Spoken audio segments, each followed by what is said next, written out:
Čekaj, polako.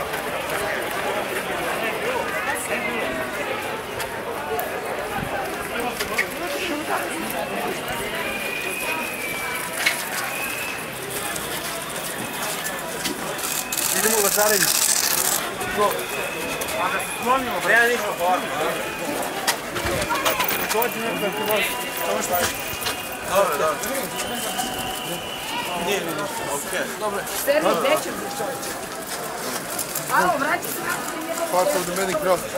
Stani bre, da smestimo negdje bre udarenje, šta da se vrati. Ajde,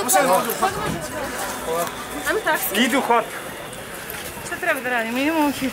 Idemo unutra u hot. Ajde uđu hot. Ajde vam. Sve da se vidi sad ću. Možemo,